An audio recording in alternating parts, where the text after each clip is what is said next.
Hi, my name's Dee and welcome to Sunchild Tarot. Now, it's not the standard tarot reading video. We can all admit that this year, 2020, has been extreme. Let's put it that way. And we're all led to believe that it is Capricorn's fault. So I have with me astrologer David Fischer. So David, tell me, why is it all Capricorn's fault? Hello, Darren. Good morning. Thank you for having me here. Yeah, it's Capricorn's fault in a way. It's just that the planets and the signs, they reflect really what's going on with us down here. We have given them that that purpose since they are there. And the thing is, Capricorn is being very much disturbed right now by a few of the inhabitants of the sky. Let's put it that way. You have the planets moving about in signs, and they make those signs more active and more agitated while they're going through them. And the significations of those signs, when the planets are going through them, just become exaggerated, and we see more of it more prominently in society. So it's kind of Capricorn's fault, because there's some planets in Capricorn that move pretty slowly, that have been there for the past 12 years. And so we are feeling that energy, that part of the sky a lot, and that doesn't happen all the time. Pluto, for example, is the one that I'm talking about that ingressed Capricorn last in 2008. The previous time Pluto ingressed into Capricorn before 2008 was in 1770s, 1760s, somewhere like that. And it's one of the most known pieces of history that we have as a result of that transit was the American Revolution, for example. That this United States of America, its independence chart, it's having its Pluto return for the first time since we had the independence of the United States. You go backwards in the cycle of Pluto, and you have the great ships coming into the Americas and colonizing Americas. They had discovered it during the Pluto and Scorpio, but the more intense part of the colonization process began happening about 20 years after the 1500s here in Brazil, for example, which is where I am from. And so you have these connections with great pieces of history, important events that define generations, because the largest structures of society were expanding. In a way, they were being destroyed, they were being reconfigured because of new distributions and political fights over territory. Who would have more power over those lands? Where would that power lie? Would that power lie in the exploring of the land as in agriculture, or would we explore it as in mining? How would we explore those lands? All those questions, and who would dominate which land in the Americas, really defined the conflicts back then in society in a lot of major ways when you're talking about the Western culture. So that ought to say that these previous Pluto cycles through Capricorn really redefined society as a whole in a very important manner. It brought to our awareness, while the sign was being activated and agitated by that energy, new information and new power dynamics that really redirected society in major ways. It reestablished what is the new norm, which is a Capricorn word, norm, structure. What is the new establishment? Those things tend to change when Pluto goes over Capricorn. So, not only when Pluto goes over Capricorn, but when it challenges Capricorn in any way, when it's in Cancer, Libra, or Aries, it will challenge those established orders in Capricorn in that way. But when it's going through that sign, it tends to make old structures crumble to give way to the new ones. Why am I talking about Pluto here? Because it's the slowest moving planet, and so it gives you the largest perspective of all of the planets that inhabit Capricorn during this period, about what should we be looking for during this period of time in society. You know, okay? Do you want to say something? would I be right in saying, you said 2008, Pluto into Capricorn, we have the subprime mortgage crisis that led to a great financial crash. Exactly, And yes. that's Pluto saying, hi, honey, I'm home. Well, part of it, yes. But there is this thing that before Pluto could ingress into Capricorn, it was entering to Jupiter, still in Sagittarius by the end of that sign. And Jupiter did ingress into Capricorn during 2008. And it was in a conjunction to Pluto when the crash happened. Right. So that development, that when both of them ingressed into Capricorn in December 2008, by the time Pluto actually ingressed into Capricorn, Jupiter was still there, and more about that in a moment because it's important. But Jupiter was there, and it had already been activating that area of the sky, making it more agitated before Pluto stepped into it. But they were already linked. The things that it was treating in Capricorn had already happened in the conjunction back by the end of 2007 in Sagittarius. So, since Pluto started going over Capricorn in 2008, we had Obama being elected in the Americas. We started having so many scandals here in Brazil, for example, in politics, around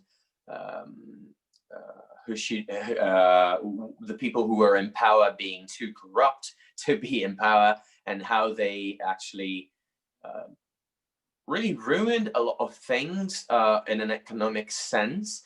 But that's because the majority of the economic scenario worldwide was already a shit show of sorts. Yeah.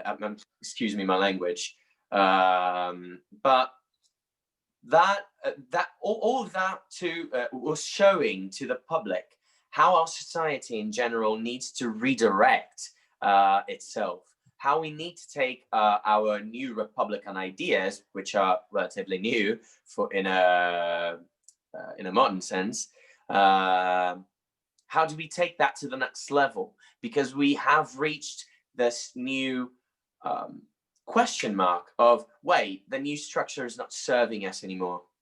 The new structure is seeing a downfall because we are seeing this new surge of ideas, this new surge of culturalism that has come up with this new globalized culture that we are developing. Yeah. The times need to keep up, and the tradition doesn't generally keep up. And what Pluto does when it comes into Capricorn is bring down those traditions that are not keeping up with the times, and that are trying to pull back the times.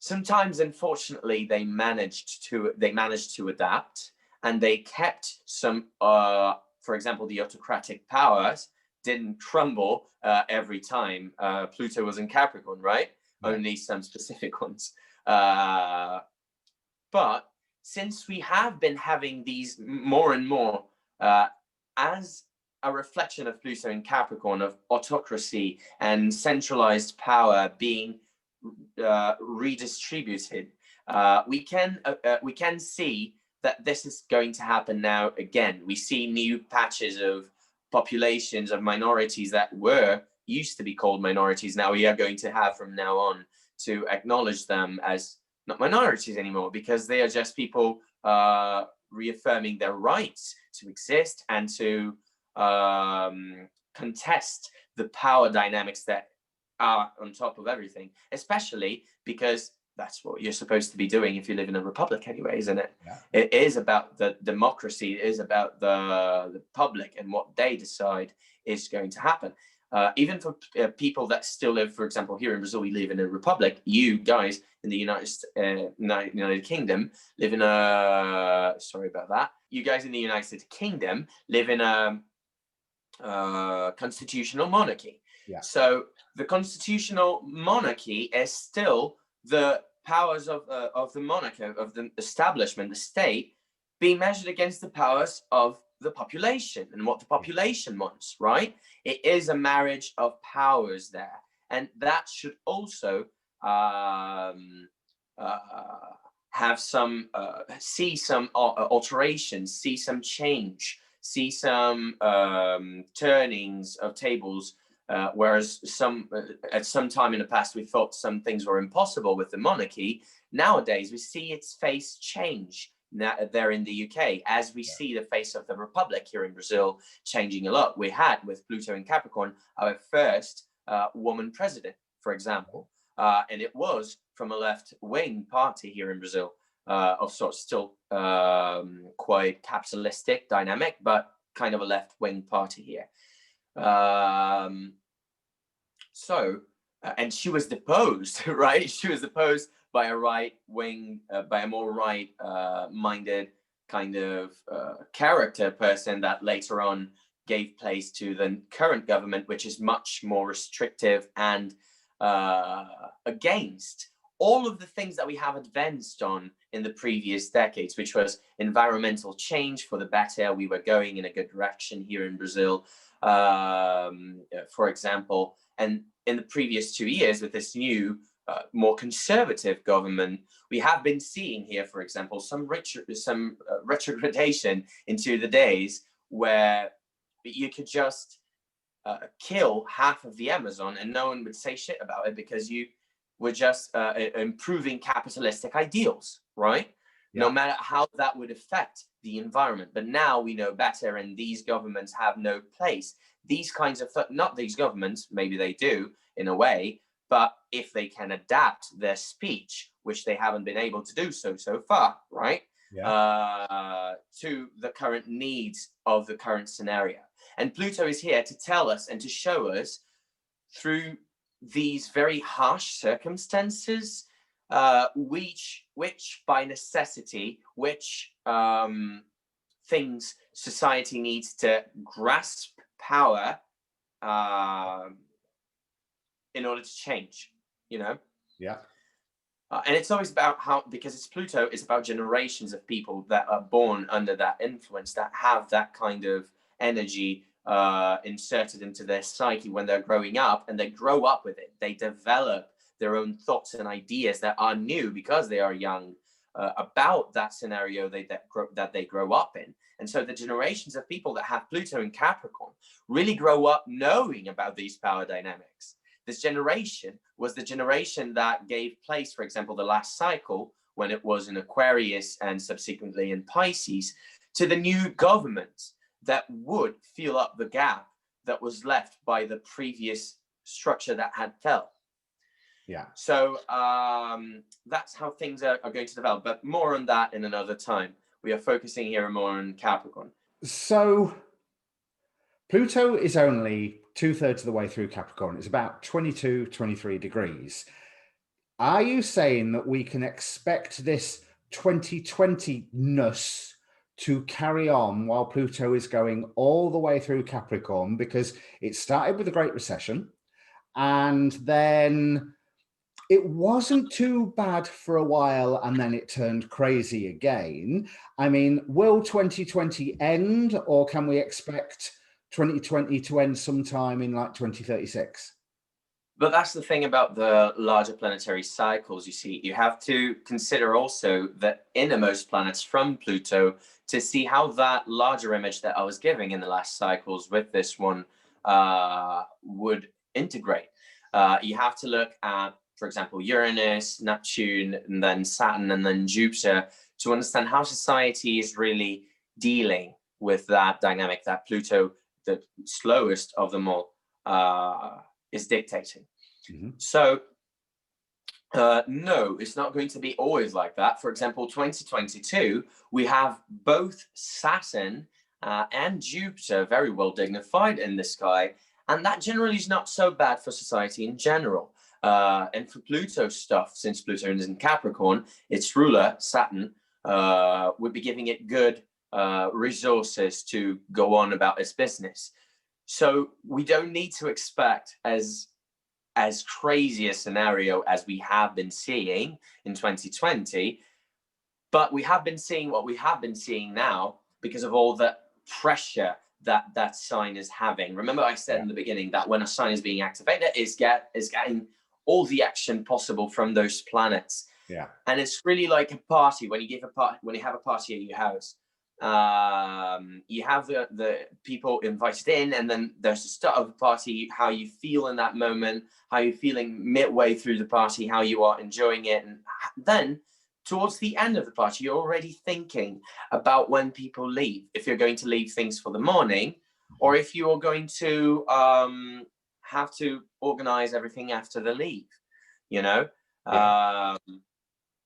So it's much like that. Now we are getting to that moment where we kind of can see the end of the party coming, and we start kind of, okay, how are you going to address these things that we need by necessity right now, so we can guarantee that when the time comes to leave, for Pluto to leave Capricorn, these subjects are already in the way to the next thing, you know?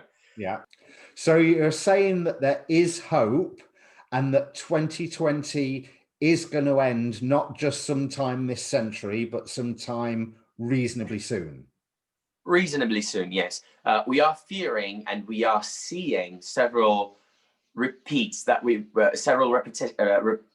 repetitions that we might not like so much nowadays.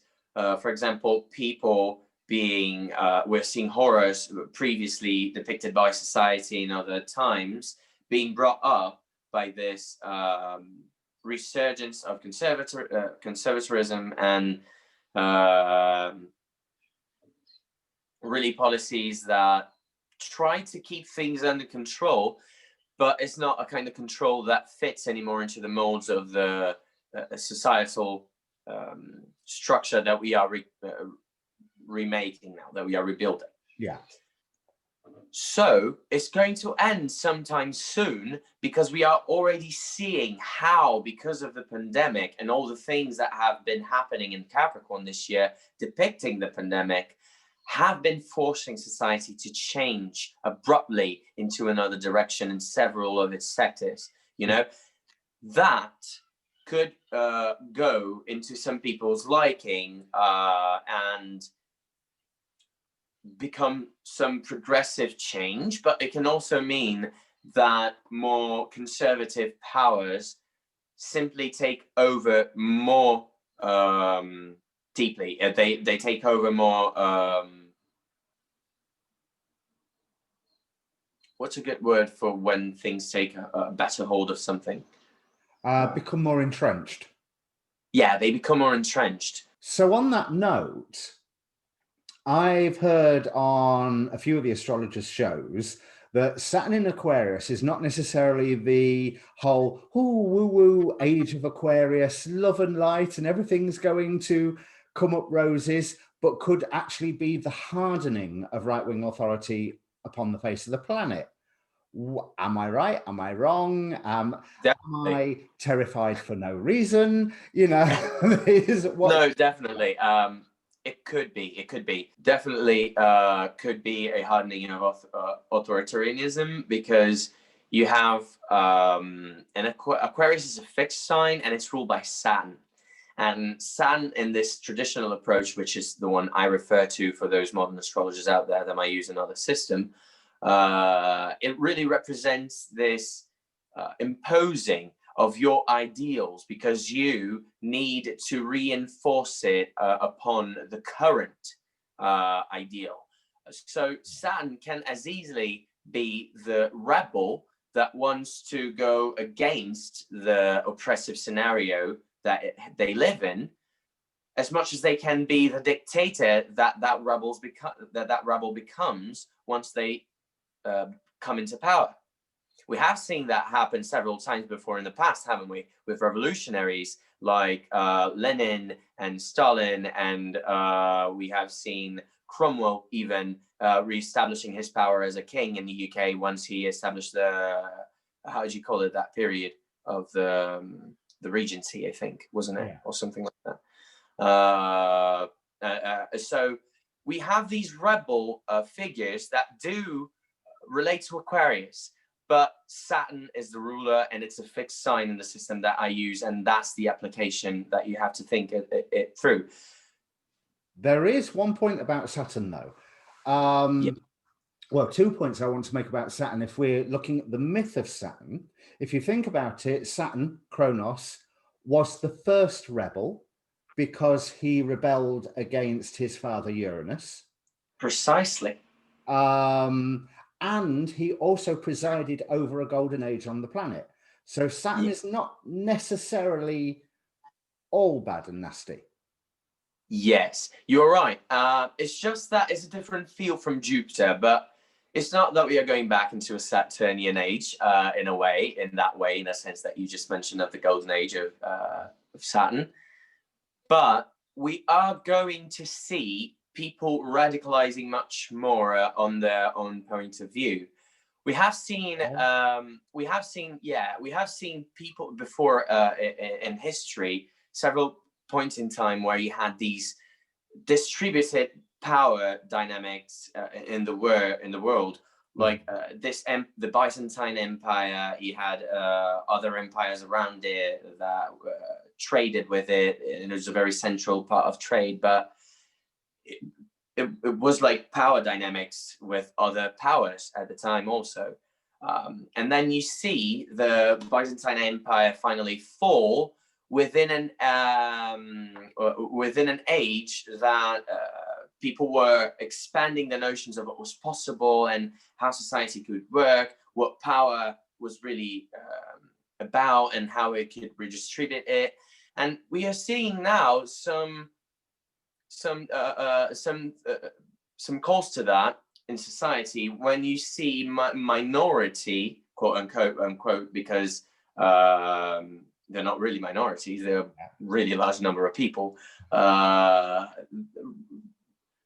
claiming their rights in much more radical ways. We have already seen that happening just this year, right? Yeah. Because of all these planets concentrating their energy in Capricorn, and those power structures not being able to cope with the abundant amount of energy that is being put upon them, at the same time. So they cannot hold up their previous mass control strategies the same way they used to, The conservatives cannot hold up their power with those strategies, and let alone actually rule something, actually do something that's good for the adapting to this new scenario. So would you say some of that energy has come from like the number of larger outer planet conjunctions going on in Capricorn this year? We've got 3 Jupiter-Pluto conjunctions because of the retrograde motion. We've had the Mars-Jupiter conjunction. Now, is the Saturn-Jupiter conjunction going to be Capricorn or Aquarius? It's going to be a 0 Aquarius already. We are in an air age. Actually, we are in a cusp of a new air age now, as it's called. Just to explain what that's about. Yeah, we have been changing cycles. So there are larger planetary cycles, one specific to Jupiter and Saturn that happens every 20 years and changes elements of signs, which means air, earth, fire, and water, every 200 years. So it's one larger cycle of 20 years inside another larger cycle of 200 years that these two planets follow with each other. Right.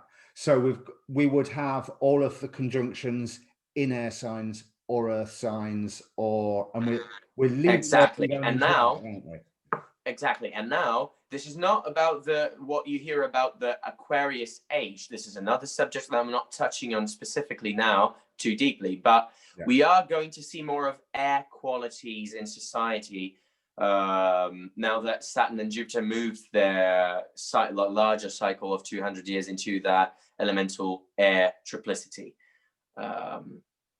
of Gemini, Libra, and Aquarius. That's what it means. It's only going to happen every 20 years in one of those 3 signs for the next 200 years. And that has been shifting since the early 80s, since 1980, actually. And that shift was the introduction of the internet and the devices inside that cycle that would define much of what we know now as the globalized society. Right. And that's a very big characteristic of this new age that we are coming upon.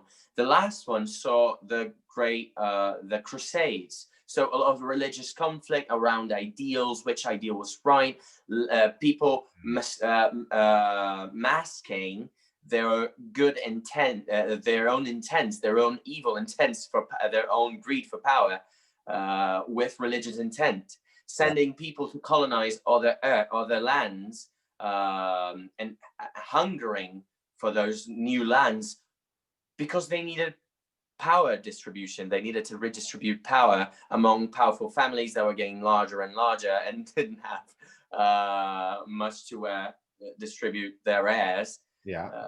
And so they just became knights that needed to do something for their country, you know. And so idealism, patriotism, extreme patriotism. So a rise of conservatism is not out of the picture, but it can also mean that we are seeing a restructuring in a way that is going to be more positive, because we have never before seen such a pile up of planets. I mean, we have, but only in intervals of thousands to thousands of years. So they represent things that only happen specific moments in time when we really shift consciousness. Yeah. So this could mean at this point either way. It could mean that we are going for a more conservative approach, and that's going to be it for the next few decades, and we have to swallow it and see what we can adapt in. It's going to be harsh, obviously, but it can also go to where we hope for, you know, at least me in particular. I know there are people in this public probably that are not going to necessarily agree, and it's okay. But I see this more decentralized power dynamics as the more ideal for this Aquarian age, where people have the ability to equally interact, like nations could equally speak to one another and develop a more stable type of economic dynamics. You know, we see the rise in this new age of the cryptocurrency, right? Money that's not actually physical, giving you much more power of choice about what you want to do with that money and how fast you want to manage that resource, that power resource that you have. That does individuate power for people in our society in a more minute sense, in a more personal sense. Yeah. So that's the Aquarius bit that we've got to look forward to. We've also got the final Jupiter-Pluto conjunction coming up. Now, if I'm remembering correctly, I don't think any of us have escaped the attribution of the virus to the Jupiter-Pluto conjunction. So we've got the next one coming up on the 12th of November. Has it got some other whammy to deliver, do you think? Or is it just going to be the peak of the third wave of the virus? The peak of that wave. No, actually, we are already in this new wave that has been putting Europe in a lockdown, in a new lockdown. And here in Brazil, we have been seeing more of a stabilization, but we are still up there in the rankings, you know. So we still have a long way to go with this virus, and it's not something that's going to go away. But this feeling of pressure that we have been experiencing since Jupiter ingressed into Capricorn late last year, it's going to be less effective. It's going to wane as Jupiter conjoins Saturn in the beginning of Aquarius, and then goes off to separate from Saturn. Once it leads into Pisces, it's going to leave briefly in 2021, but once it leads into Pisces in 2022, to stay there for a bit, things should feel less restrictive than they have now, and then they will a little bit in 2021, but less than now. Early 2021 is still going to be restrictive, and we can fear a kind of a new wave, but less intense than we have been experiencing now. It could be without a total lockdown, as we have been seeing. But Jupiter in Capricorn now is still talking to Pluto, and you can see graphs like if you go to some other astrology channels, such as the Astrology Podcast, for example, they have been showing in their own material for the forecast of the month of November a specific graph. I'm not sure if you've seen it, Darren. Archetypal Explorer. Right. Yeah, I That's believe that was the it. website, Archetypal Explorer, that Astrology Podcast has been using. Right. Thank you. I believe that was it. So you can go and check that graph out. It matches really ominously the scaling up of the virus in not only in Europe but in a worldwide scale. And so you can see while Jupiter is building up this last of 3 conjunctions to Pluto, you can see the last and largest peak of that infection curve going up in that graphic. So that's the bit about Pluto and Jupiter and Pluto together this year. And really, when you look on all the clump up of planets that we had, not only these outer planets that are slower moving, that take like a year through a sign, which is Jupiter, for example. But when you see Mars going through Capricorn, Sun going into Capricorn earlier this year, when he had the public first being made aware of this danger of the pandemic by the Chinese government, which was in late December, early January. That's the Sun going through Capricorn. We had eclipses last year going through Capricorn when the virus actually started spreading. Yeah. When it's presumed that the virus actually started spreading. Saturn was exactly conjunct another point that causes eclipses in the sky, which is called the South Node. And they worked together for months. That was a large cycle that doesn't happen often as well. Right. So there are a lot of peculiarities in astrology that we generally look for in the sky to determine certain important events, but they don't usually happen at the same spot in the sky at once. You know what I mean? Yes. And that's really what seems to have contributed to, as you know, I've been learning about astrology seriously for a year now, and what a perfect year to be doing it. Although it's almost like there is so much noise. How can you pinpoint one influence from another? And you mentioned the eclipses, and yes, you can tie the eclipses into the virus, obviously, because very well, yeah. Actually, we started opening up where we became aware of the virus in the first cycle of eclipses this year. In the second cycle of eclipses this year, after everything developed in the next 6 months, we had the opening up of the businesses and the economy that they attempted to do. But now that we are mounting up to the next set of eclipses, we have this new wave coming to its peak with the Pluto-Jupiter conjunction again. And so you see how they are tied up. So yes, you can pinpoint certain points in time where these developments, these specific developments in the year of 2020 are going to happen, not only through the eclipses, which have their own particular narrative, but you can also look into the quicker moving planets. They are really the quickest moving handles in this huge clock that astrology is. And we have been talking so far about the bigger handles in the clock. But if you go to these smaller ones, these closer to home ones, they determine more mundane events, more current events that are determined by individual action or specific weather patterns that influence humans in a big way. We have been seeing these large forests burning up. Like Australia was on fire just last year, and we've kind of forgot that because of all the shit that has been happening this year, right? Yeah, Siberia was on fire, I seem to recall, this time last year. Siberia on fire. Brazil's Amazon is on fire. And not only Brazil's Amazon, but a large portion of it is in Brazil. It's to blame on our government, spoiler alert, but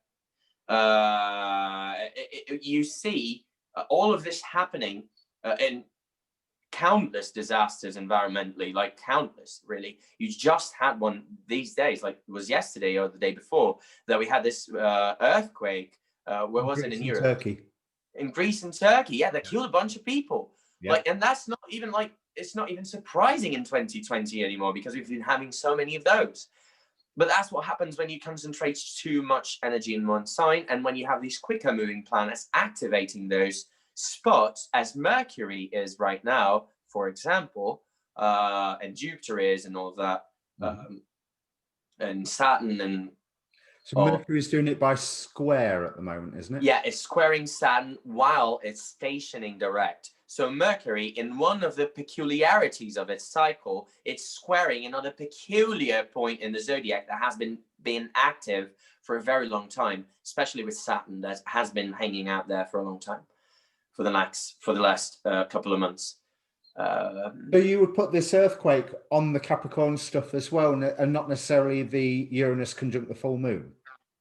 Oh, it's all of it. It's really all of it. But you see how these specific scenarios that have been developing during 2020, they compose the 2020 dynamic in a very large way. They are going to mobilize society, and that's why they are tied into the Capricorn and Mercury bit here.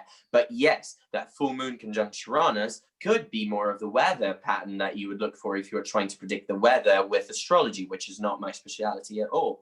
But yes, there are different ways to look at it. But the societal part, the Capricorn bit, is tied to it, that whole 2020 dynamic that we have been seeing developing, and how one more impact could mobilize society even further and radicalize people, and make people more aware of reality in a much more tragic sense. Let's put it that way. Saturn has to do with tragedy and harsh things that happen to people, so they are made aware of reality. Pluto just adds up to it, right? To put it gently. So there's a cheerful note. Yes. To go on a better note, it's almost about to end, and that's why I think it's good to be talking about all of this now, because we can look at it in retrospect and really have something to look forward to once these planets really shift into other energies and they're not so concentrated in one spot anymore. You're going to feel the relief after December, really. Yeah, I can't say that I'm not looking forward to that point. I don't think there's anyone on the planet who wouldn't be looking forward to that point. Right, yeah. So you mentioned the personal planets.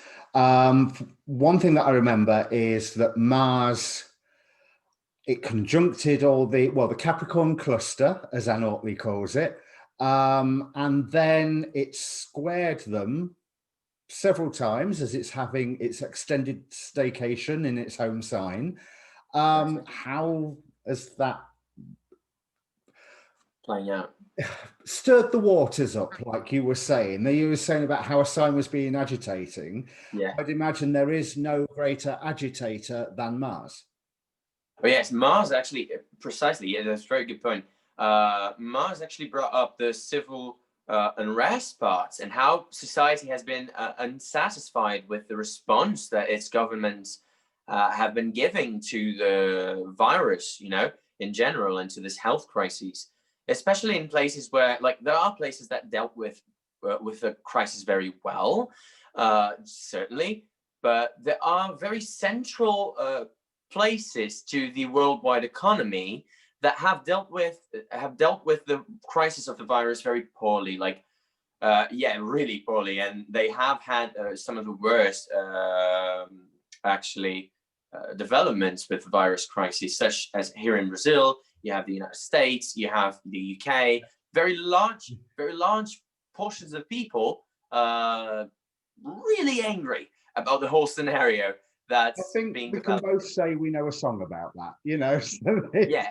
So the dynamic of Mars with that Capricorn clump has been that, and when Capricorn was activated by Mars earlier this year, when Mars first ingressed into Capricorn, was when Europe started going into lockdown. And by the time Mars conjoined Jupiter by the 19th or 20th of March, I think it was the 20th of March, because it was in the solstice, I remember.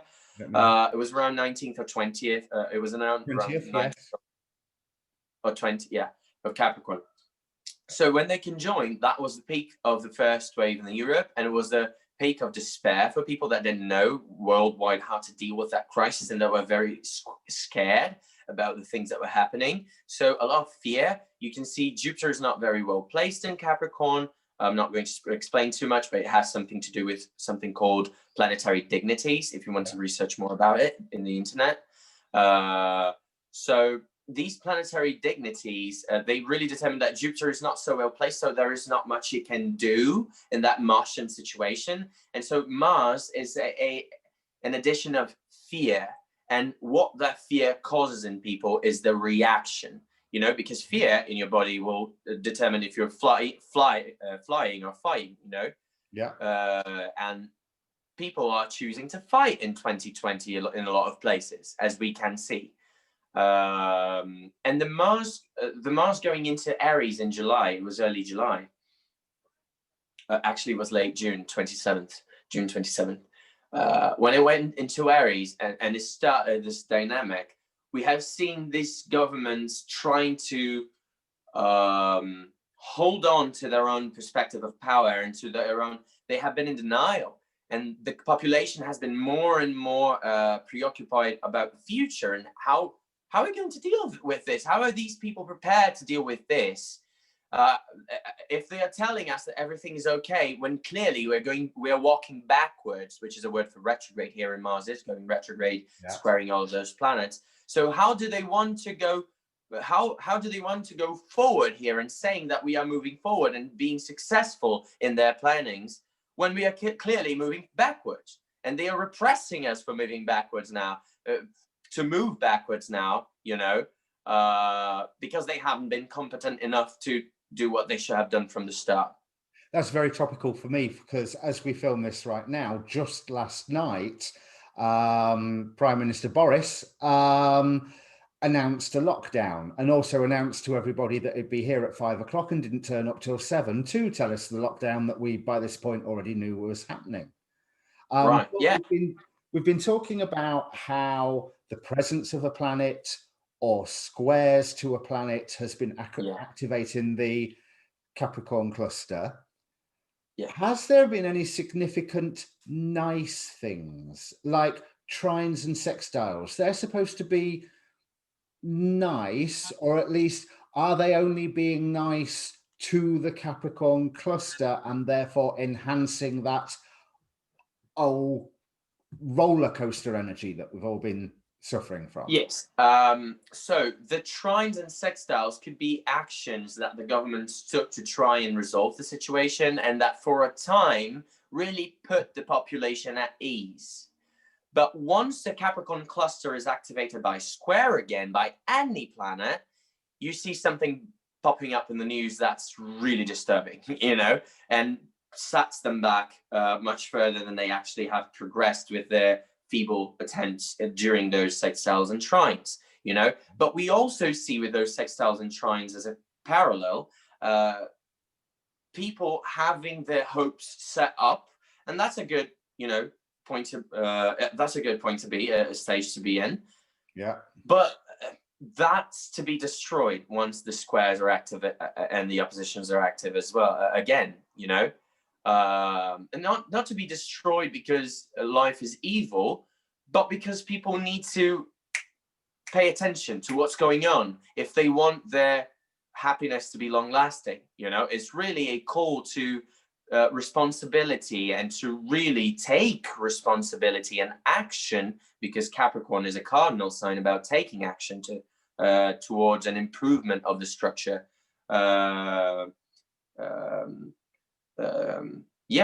It's taking action towards the improvement of the structure, this cardinal energy. That's what they're inviting us to do when they're energizing those parts of the zodiac.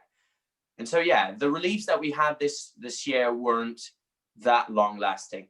One of the trines that you can point out in that dynamic is the trine between Uranus and that whole bunch. It's not a trine by degree, but it's a trine by sign, which really shows how the previous square dynamic that Uranus had the previous decade in Aries is developing now. It is a trine, but it's a disruptive trine because it's Uranus and all that clump in Capricorn redefining structure. But it means that society is actually finding a means to renovate, to restructure, and to challenge whatever comes in the way of that restructuring that's necessary for those oppressed bits that are fearful and that are rising up against them. So these are all, I mean, we're talking on a global, societal or mundane astrology level with most of this conversation, but it is very much actions that you can take home and answer the invitation to restructure your life, restructure your job. Well, let's talk about, I mean, jobs. Your job is probably getting restructured for you with the economy doing what it is at the moment. But there is that wonderful invitation to restructure everything, which is something that you can, I'm saying wonderful invitation, it's in the whole term of, oh, goody, another learning experience. But all of this action can affect people personally as well. So that is by house. Yeah. That is by house. That's when you get into the more palpable and more personal level of astrology, which is my specialty, which is where I specialize myself now and study more deeply. It's where all those circumstances that we have been describing in the whole of this video affect you specifically. You're not going to get as specific a reading as if you were with your own natal chart and an astrologer, but if we can point out to you, for example, as we are going to, how by house you can expect those themes to manifest in your life in a material sense, in a more close to home kind of sense. So what we're going to do is we're going to look at each rising sign, because that's what defines your houses. And we can have a look at the themes that have more than likely come up for you within this 2020. I don't want to use the word that you did, but I can't think of a better one. So the 2020 shit show. And or 2020 parade, maybe. But let's have a look at how it affects each rising sign as to what house that it's looking in, what may have happened and what we may still have left. If there's any final punches or final surprises that may come up. So this is about Leo rising, because it's the 6th house in Capricorn, and so it's about Leo. It's all about Leo. Yeah, you can say that. Generally it is. It's always all about Leo. In this sense, I would say that, validate that thought that it is about Leo, but in an environment where you do things for other people, because the 6th house is service. 6th house is a house that has a bad reputation in ancient astrology. And so having a pile up of planets in a house that's considered to be uncomfortable because it deals with service to other people, bending to the bending to the will of other people, that's 6th house topics, and subordinate people that are subordinate to you, or or if you have, for example, a transit of the 10th house lord through your 6th, it's more of people that have power over you and that you are subordinate with, that you might have been having problems with. Problems with co-workers, that's also a thing. I talked about in the Scorpio video how the 3rd house was a Caden place. This is the next Caden place, Caden house, the 6th. And Caden houses are all about things that you do in your routine, things that are day-to-day life, and that are minute details of your daily life. So when you have a pile up of planets in there, things that are normally going well in your routine start going awry. So you have the buses don't work, and now you have public transport. If you're someone, for example, a Leo rising that works traveling around, your work experience is really severely impaired by that. You might not be fired from your company as someone with that all in the 2nd house or the 10th house might be, but it might mean that you are demoted, that you lose status, and that's a thing in the 6th house as well. It might be that your work that once you would like to do that might have seemed promising in the previous 2 years with Saturn going through Capricorn, although heavy and needy, they needed your attention and focus and constant work and dedication. And now with the pandemic, they all come into a halt, and that's just altogether frustrating and more frustrating and more frustrating. Mm-hmm. That's a chance. That's a possibility with the sixth house. Another is that you uncovered with, and I'm going to talk about how that's going to be moving forward as well. But another possibility for now with this is the people that have it in the sixth house could be learning. They could be doctors. They could be actually being people in the medical field with that in the sixth house. Mm-hmm. That revolutionize how we think about the medical care system in this new situation, because they are this Leo rising figure that is prominent in their appearance and in their way of communicating to people. They would be like, okay, I see these flaws in the plan and I see that we cannot do much about them. So here are creative ideas where we can go around this problem. Yeah. That's a good use of sixth house energy, knowing that you cannot win, but doing the best you can, nevertheless, tirelessly. Yeah. So that is not to say that you should overwork your body to the point of exhaustion, because that's not going to do anyone any good. So don't do that.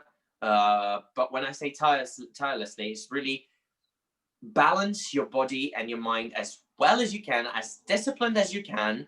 So those projects will really go at least the best they can go. Otherwise, it's going to be a shit show, because that house is not easy to deal with. So it's not as positive news for the Leo risings to have a clump of planets in that bad house as it is for other houses. But they are still very resilient. And in the eclipses, they are coming into awareness of where they are investing too much of their energy, and they shouldn't, because it has been only consuming them and making them anxious. You know, right. They are going to want to pay off debts, because debts might be a huge topic with the sixth house as well. Yeah. They might want to,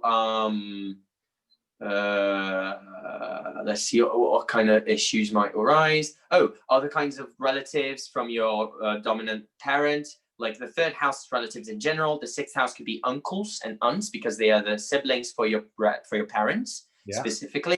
So uncles and aunts could have something to do with the sixth house. If you have problems related to that sixth house natally, that's going to be particularly difficult and nasty for you. Just be aware that once those transits clear, it's going to be much less heavy, and you are going to feel that pull being taken off, and at least you're going to be able to breathe while you're taking your steps and making your decisions along your routine. So part of what I've understood from what you were saying, and correct me if I'm wrong, is if the Leo risings are working tirelessly on their various projects, in a way they deserve a bit of a shout out, because they've been the people that's been helping keep everything going during the pandemic and during. Yes, they might be the people, they have the potential to be the people that really stop everyone in their tracks and point out to what's flawed in the system, but they have to be careful not to be caught up in it too much, because right. They might be too resentful that the system is not being the way it should be. And that's a warning, because the Virgo risings really can see it above. Like Virgo risings are really supported in this time, although it's frustrating that things take a long time to happen. For Leo, it's really not a given, and it's much more likely that things are not going to happen the way they want, even if they work their asses off, basically. But they are going to go somewhere, and that is important. You know, they have to keep it up, because out of that, when it moves to angles, all the more important factors of their lives are going to be briskly changed, briskly shifted to other directions. And that's going to show them how these efforts that they have been employing in the past few years really will pay off. They won't necessarily pay off in the projects that they are investing now, depending on your chart, but they will be valuable experiences for something that is to come next. So all in all, that is that huge shift It's going to feel like a blessing. It's going to feel like, it's more of a positive thing. yeah, it for everyone is going to be, because it's really a thing of going from this more internalized sign like Capricorn to a more masculine, more I'm not going to say masculine because I don't want to gender signs, but I'm going to say more active and young kind of energy, to use that terminology. But yeah, but it's just moving into it. It's moving into an angle and shifting the focus from something that previously would have felt very heavy in your life. So right now, advice for Leos is keep going, but take care of yourself in the process. Don't overwork. A lot of care, yeah, a lot of self-care, especially. Get better. Yeah, because illnesses for Leo risings are really likely in this period. You have the house, the sixth house is not the house of health. The house of health, to see if how's the condition for your physical body, is the first. The sixth is when you have problems with that. Right. You know. So for Leo risings, all this pressure from the daily routine could really bring about some somatizing of energy that they are not used to dealing with if they don't have planets usually in those houses. So do take care of your energy and conserve yourselves in those moments. And if they make it to the end of the year, well done, you've made it. Yeah, you made it, Leo risings, yeah. Excellent. I think that's a good point to finish that one. So in conclusion, none of us will be upset to see the back of Capricorn. It's been a hell of a time, but it's been a really, really special time. There has been cycles that have come to an end and obviously begun again this year that have been hundreds and some thousands of years in the making, in the rolling, I suppose. We won't see Jupiter, Saturn and Pluto together again in Capricorn for at least 700 years. And that's also not counting the fact that, what was it you were telling me a moment ago, David, about the nodes? David can explain this far better than I can. Yeah, no, it's a really special time, as you said, Darren, because there is no register in recent or even ancient history in the modern era of a period of time where we had this much activity in Capricorn so close together at once for such a prolonged period of time, including eclipses and Saturn and Jupiter and Pluto, like all of them together at once for a long time. So since this doesn't happen often, I cannot like really name ones where it happened. I think the fall of the Roman Empire, when it started falling apart around 540 something, you had some Capricorn activations that were interesting in that regard. But even that doesn't compare to the activations that we're having now. And I think that's due also to the kinds of technological advances and the kind of consciousness that those brought to us in this point in time that were never before experienced by any other generation in humanity, right? And so, yeah, it's really a special time. It's really a new thing that we are going through, unprecedented in history. Yeah. So we may think that we are lucky to be alive, and yes, we are lucky to be alive to get through to the other side of 2020, but we really are lucky to be alive right now, because we are experiencing things that so much of humanity has never seen and will never see. So on that, I suppose we do have something to be grateful for. Now, as I mentioned at the start of the show, David is a practicing astrologer. He is open for readings.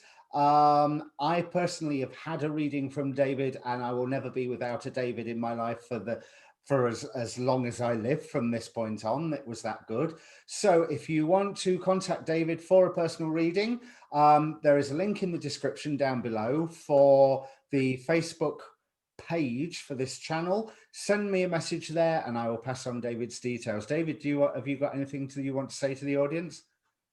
Yeah, just thank you guys for your attention, and you guys have been amazing. Such an attentive audience. You know, I really loved being here with you guys tonight. And yeah, cheers, mate. Thank you for having me in your channel and for giving me such a welcoming introduction. And yeah, thank you.